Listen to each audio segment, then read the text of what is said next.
So, ladies and gentlemen, welcome to another very special episode of Candid with RMT. And today I have with me Mr. Ayush Chandra, flying in all the way from Amchi, Mumbai to Delhi to attend this podcast. Welcome, Ayush. Welcome to Candid with RMT. Thank you so much.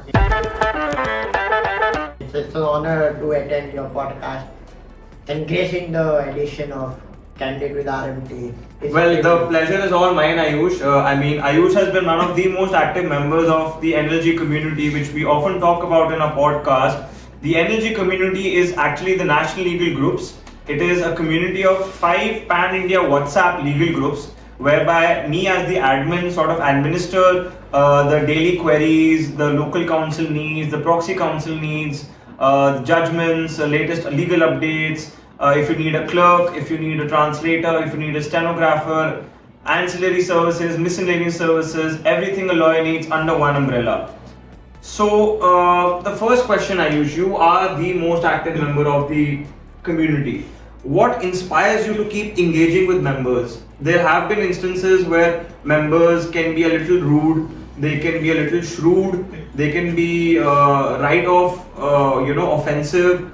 But there is that something that keeps you going to engage with those members. What is that thing, Ayush? So the basic perspective of helping and nurturing the first gen lawyers, or in general the lawyers, is, and the special attraction to the NLG group is, the main USP is that it's one of a very close knitted groups in the legal fraternity. And I see the zeal of each other helping the other participants. It's not that it's always one-sided communications. It's always mutual. If there is a discussion or a discourse, it is mutual. It's not the one-sided, always hijacking the group, or there's only one perception coming. You get to know the entire perception of the other's views also, which is very instrumental and very beneficial in today's time, because seeing the groups I have been a part of, they're not very active, and it's always a one street way where only one specific person is trying to drag the group, which is not supposed to be. There should be a healthy discussion. If there's a healthy discussion, everyone will benefit. It's not that only one person will benefit. So that inclination and zeal brings me towards NLG, and the national group itself has consisting of 4,000 plus members, and it's one of the well sought groups in the legal fraternity. So it's a moral obligation to help each other, to mentor first gen lawyers, even law students who are just starting out from their law school, or they just entered. So as a role model, as a mentor, NLG comes into picture, where everybody can guide on how to do it. So that's the energy. And seeing your efforts and your trying to maintain the harmony of the group is a commendable job in altogether. Thank you so much, Ayush. That is actually a very time-consuming activity that I have taken upon myself. But I truly believe that when you get messages such as "thank you so much" or on postcards delivered to your home address, it is very gratifying. So you get those abuses, you get those hates, you get those trollings. Everything is part and parcel. But at the end of the day, the sleep that you get, knowing that you helped someone who was in need of that help at that time, you can't describe it. But talking more about mentoring law students, you apparently coached a team through the NLG for a moot court competition. Talk us about that experience. So that experience was, I was in the middle of work, I got this message. So as usual, I'm always ready to help young budding lawyers. So I followed up with them, I messaged them, they messaged me back saying, "Sir, we need your help, this is a moot proposition, how can you help us?" So I advised them, see, you first go through your moot proposition, you understand what the moot proposition is asking you for it. From there only 90% of your work would be done, because you would be knowing what arguments and what is the gist of the case, which is very imperative in a moot court. because if you don't know your crux of the matter, it's very difficult for you to approach the bench and argue whether it's for or against the motion. It has to be dealt upon it with serious ideology, serious potential and work, which you have to put into. Nobody else will give you on everything on platter. I advise them on how to draft a memorial. What are the key ingredients you should keep in mind when you are drafting your arguments? You should always find loopholes where you can dodge the opposition, which is a very key essential in moot courts. And that's a way out to make a mark in front of the bench. Whether it's hot cold bench or a cold bench, you need to put them this learning that you are well aware of the facts. You've not just come here on the pretext of attending a moot court and just getting a participation certificate. You are here to actually present yourself. You are actually sitting in a court of law, and the judge he's a learned professional. He's more experienced than you. So there's no chance of making any fallacy or any error in your pleadings. Your pleadings have to be accurate as per the matter. You need to cite case laws which are relevant with the matter. And when it comes, you have to think from the both sides. We lawyers, when we are drafting something or we are in a negotiation or even a matter, litigation for that front, we are aware, we know, we can anticipate what are the questions coming in from our opposition counsel, and we have to accordingly answer it with a strategic tactical mindset. You need to be first well aware of what you want to portray, and your pleading should have conviction. That is the one main thing which is very important for a lawyer to convince the judge. If you have the saleable value in you, then there's a long way in the litigation field, and you will definitely climb up the ladder. But also, just a little caveat of selling yourself to the judge, there is a sort of very thin line where you tend to sort of bullshit your way, and that sort of gets counterproductive. So you have to be wary of, if you're selling yourself, don't oversell yourself. Yeah. So just have that in mind. Talking more about the NLG community, Ayush, I mean, the community has helped me as a person grow, both professionally and personally. How has the NLG community helped you in terms of personal growth? So in terms of personal growth, I would tell you, like, I work for a Malaysian organization. They're based in Malaysia. So whether if I have a doubt irrespective of arbitration, where the arbitration venue, or there is some query which I, being a lawyer, I'm not aware of, especially the international laws or some services which the lawyers in the litigation know more better than me, because at the end of the day I'm a corporate lawyer and I am only dealing with the corporate sector. I'm not dealing with the litigational aspect, and that's where when I have certain queries with respect to the law, I approach NLG as a one-stop solution for me. Because I know if I post a query, I will be sure that I will be getting a response in return. It would not be that I post a question and not heard of anything. And whether it is with regards to any proxy counsel or even advising on certain matters where people known to me are involved, that's where NLG plays a very crucial role. So they send messages, they communicate in such a massive response that half of the times I have to cater to them. I have to tell them, so my query is solved, thank you so much. They go way beyond their limits just to help anybody.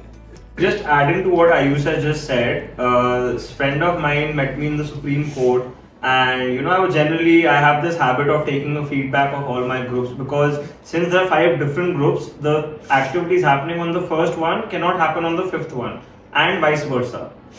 And she told me that since there was this person who went out of the way to help her out in, let's say, giving her the minutes of what is happening in a particular court, in a particular tribunal at a particular day, the feeling that she got कि चलो यार इस बंदे ने out of the way जाके मेरी help की है, तो अगली बार मेरे पास भी कोई क्वेश्चन आएगा जो मैं कर सकती हूँ, I will go out of my way and do that. So hence your multiple responses coming for that single query is something that is, I think, just truly beautiful. That shows that you are ready to help somebody in the need of the hour, not seeing that in return that person will approach you ever. Yeah. That's a myth which people often forget, that no, the humanity is still intact, honesty and friendliness is still there, it's not gone. What we see, what we are depicted of, that humanity is dead. If you help somebody, they will only help you, or they are friends with you only for some benefit. No, it's not that. It is a fact that some people, they genuinely want to help you. That's where people like me come into picture, where we do it selflessly without expecting anything in return. Even if we don't get in return, we have that, as like you said, that you get a peaceful sleep. I get on a daily basis a peaceful sleep because I know I have helped a new lawyer. I have helped somebody with a proxy counsel. I'm also sure that the proxy counsel is also on search of a client.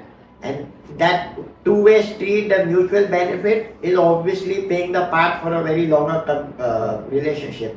And it's a testament to the fact that few of my friends, they have literally succeeded because of the referrals of NLG Group, which many lawyers give, including me.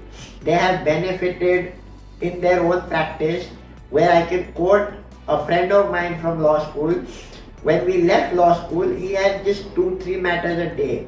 Right now, he wants to expand his office just in 2.5 years. Wow. Of an experience. Because he says, I don't have a place to keep the briefs which you or anybody in the community sent it to me.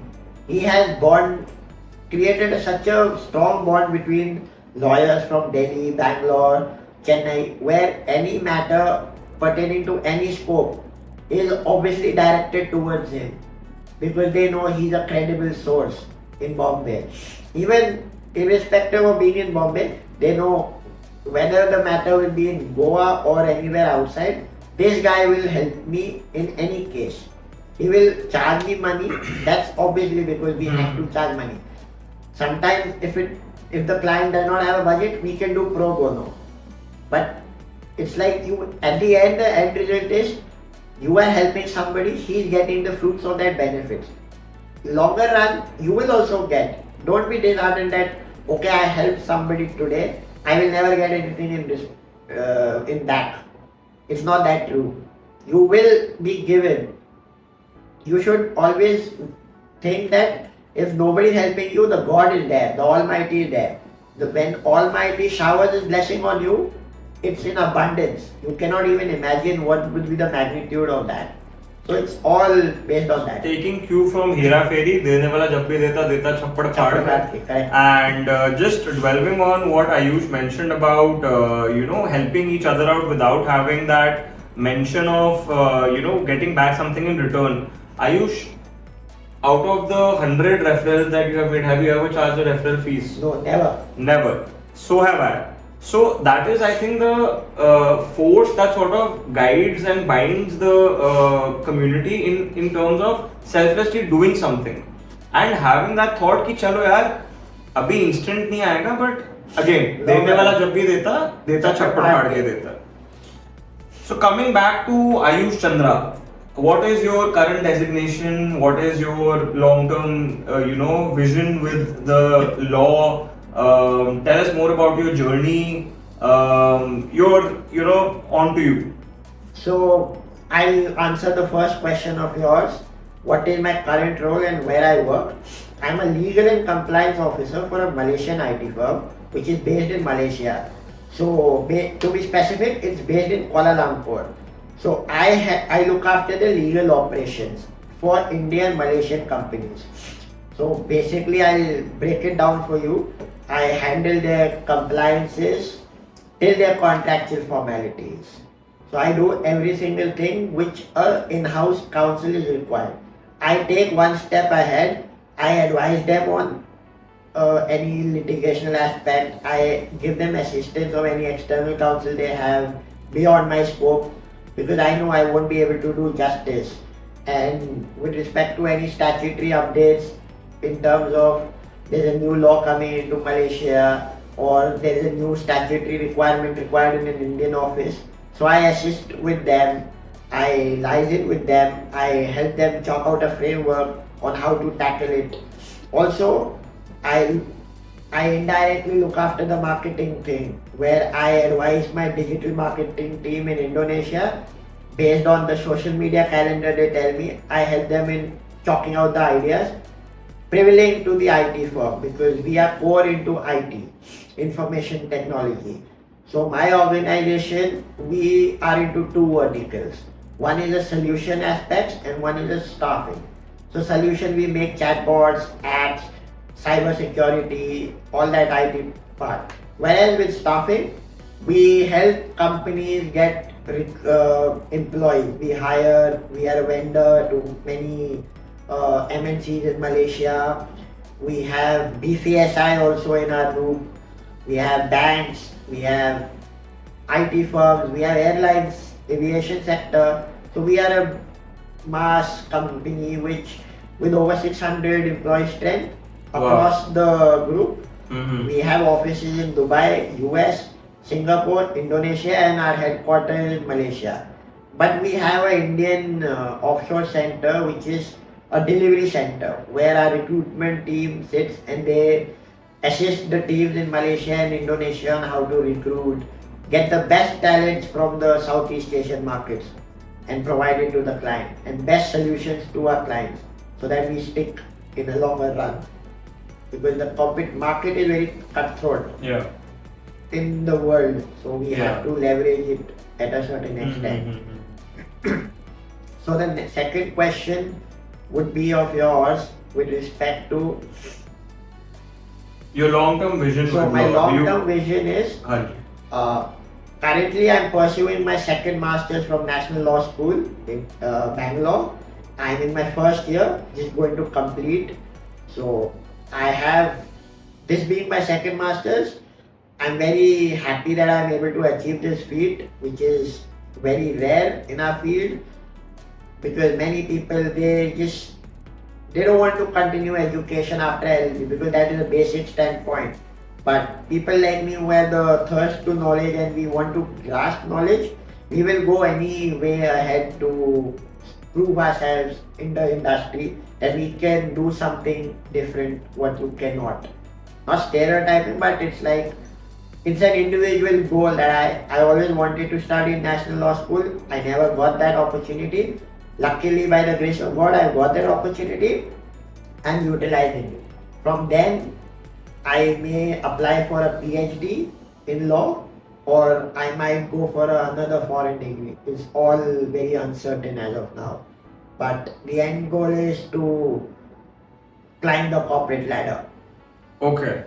So this is a very interesting combination that Ayush is having a dual masters and then climbing up the corporate ladder. Not a lot of corporates are that academically inclined, I would put it. Maybe at the top of the ladder they are, but generally the mindset is that once you're in that sort of, I would say rat race, then you sort of, let go of all those educational extra certifications and those credentials and everything. You sort of just focus on your trajectory. You and how you can sort of grow in terms of where you are. Moving on to the members that you have introduced to the NLG platform. How has, when you like you mentioned this gentleman who is now expanding his office, on the verge of expanding his office. And I always see that whenever there is a query in Bombay, he always is the first person to comment, and not 1, 2, 3, but he'll always have like these 5, 6, 7, 8 people who will be कि चलो consumer इसमें है तो ये 2 लोग हैं, इसमें criminal law में है तो ये 4 लोग हैं, फैमिली लॉ में है तो ये 3 लोग हैं. उनका रिस्पॉन्स कैसा है अभी तक so far, and how has your coordination in terms with them been through the NLG platform? So the response has been overwhelming. Like I said, I gave an example of my friend. He has been doing well by the grace of God. and other friends also are doing pretty well.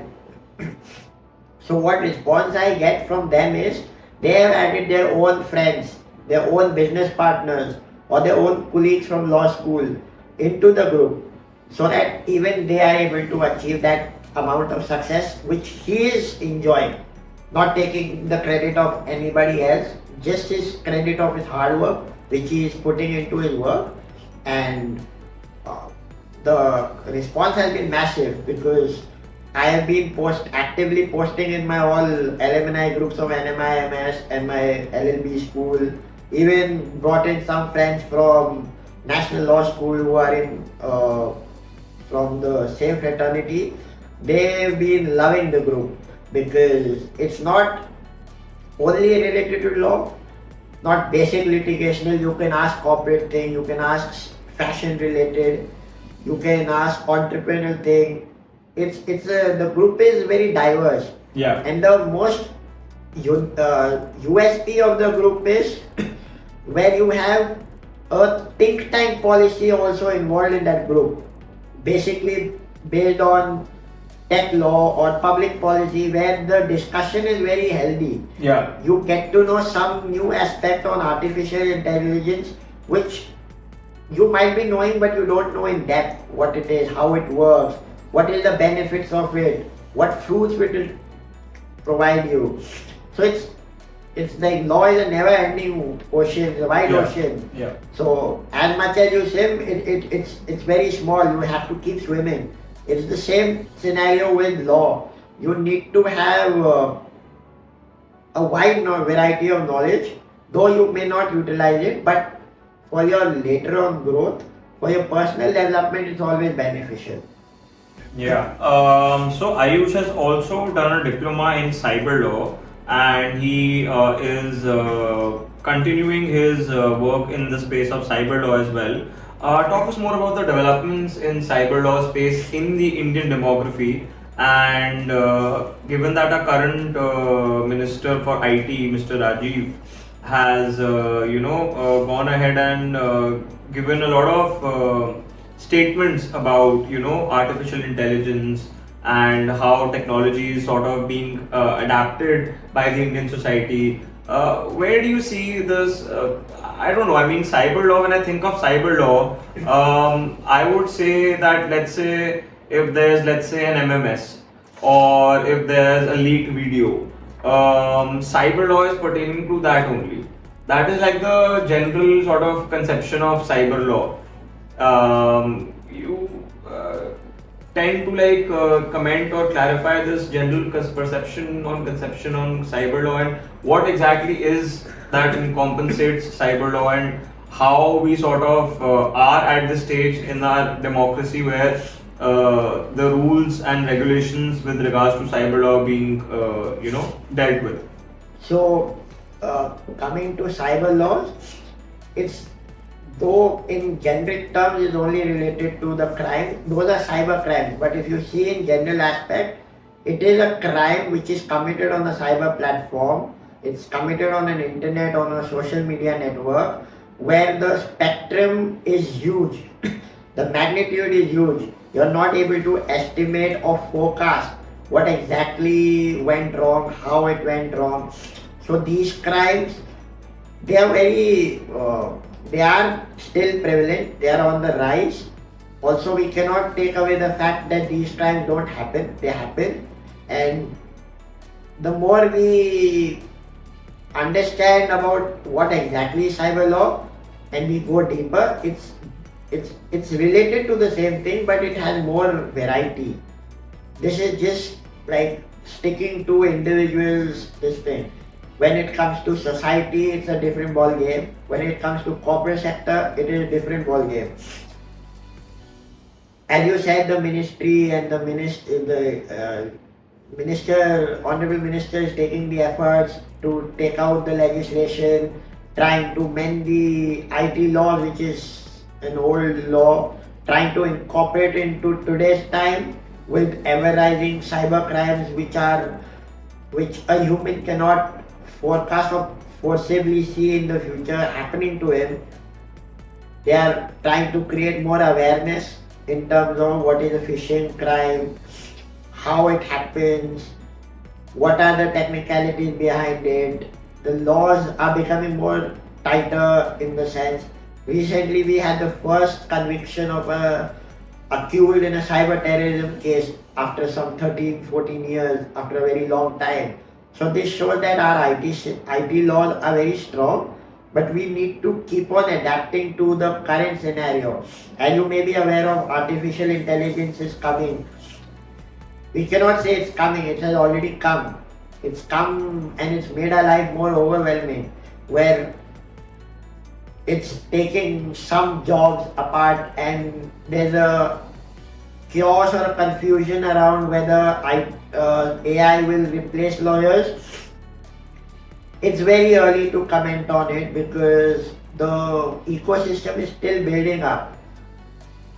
The modules, generative AI, being the most current hot topic in the market today, they are still functioning.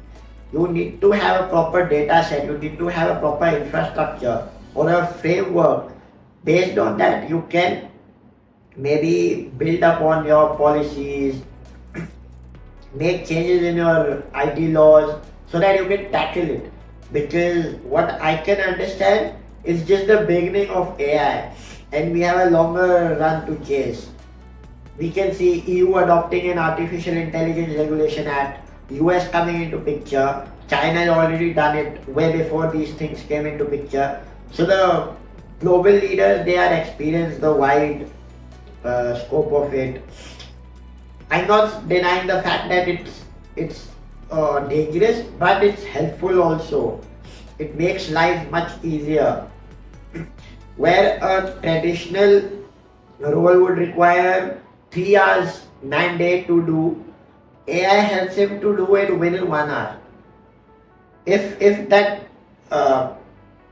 work is done with proper inputs, legit inputs, the output would be very authentic. And you cannot just rely on AI. You have to do that fact checking. Due diligence. You cannot just bluntly rely on Yeah. AI just because it's more smarter than humans. No. We understand it's more smarter than humans, but they are on a technical basis. We have a supercomputer known as a brain, which is, I understand, is more smarter than any machine. Though we can program the machines to think as per our understanding, but we cannot replace emotions. Yeah. We have that intelligence. You may spend Arabs billions of dollars investing and making an AI as smarter than human, but you should understand the fact is humans will be there. Superior. They will be superior. They will have an iota where AI will also adapt to humans. They'll be friendly. They won't be like which is depicted in movies where one AIs or robots, they are basically also termed as a mass weapon of destruction, which you can foresee maybe in the future world wars. They might use it because right now they have exhausted all types of methods, and robots being a very dangerous thing, they can be. Until and unless you regulate it properly, you have guidelines, you're not making it more smarter, you're not making it more vulnerable, you're just simplifying the human life. No, but tell me something, Ayush. Like I remember the scene from this movie called Iobo from starring Will Smith, and they depicted that in that movie that we weren't making the robots smarter, but because of the nature of the particular AI, they were themselves able to adapt and grow at a much faster pace. Do you foresee something like that happening? Even if you have, let's say, the tightest regulations, we have the strictest framework, and there is policing of robots and AIs. Is there a slight possibility of, let's say, AIs themselves getting trained in such a manner and method that they sort of become superior than humankind? That is a that is a possibility, a very high possibility, because recently I read somewhere Google was developing a robot. That robot eventually started experiencing human emotions, and that developer had to be fired because they got worried if the emotions come into the robots and they start acting like proper humans.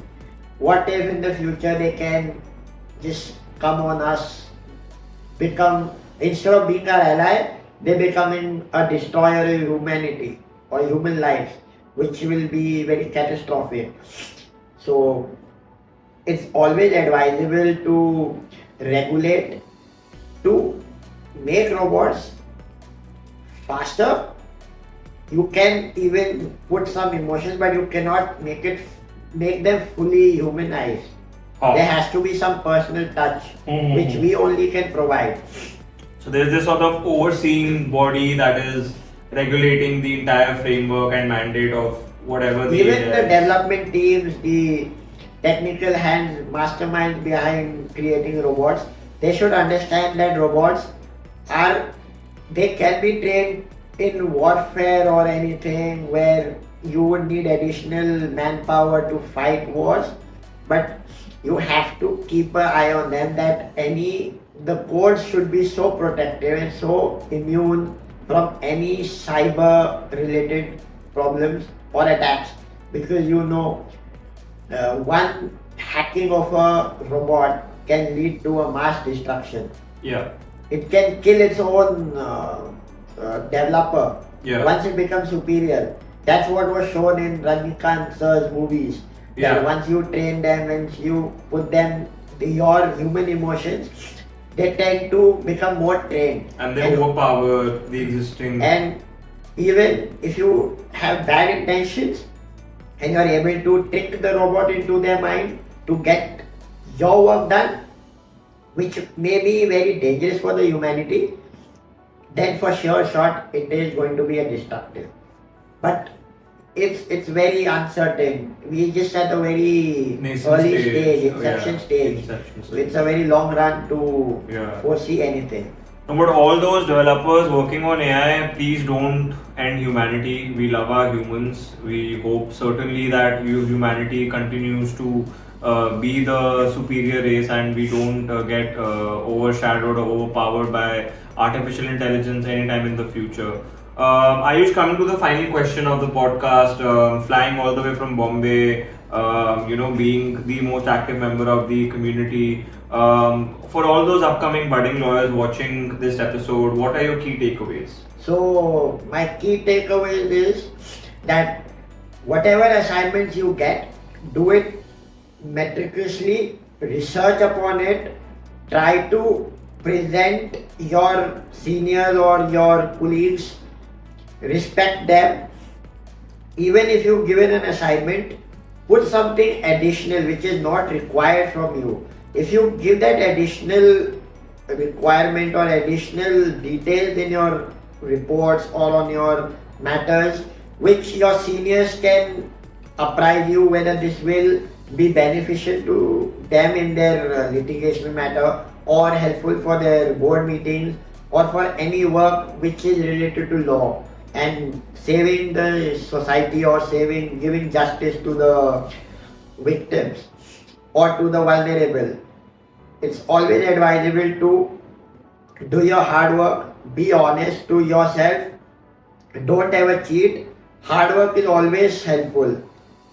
You might find that right now you are not being utilized. Don't worry, you have something different and you have something which others may not have, and your seniors might have already seen that and they want to capitalize you at the time when they require or they know this person can help me in that.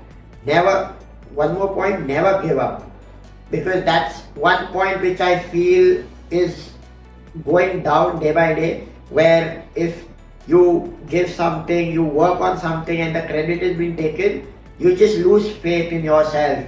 Or if your seniors tell you something, it's not always just to humiliate you or to show you in a bad light. They genuinely mean it to help you in a longer run. because eventually they have also come from that path only. So they are the best judge and best advocate that you can learn from them and you can adapt.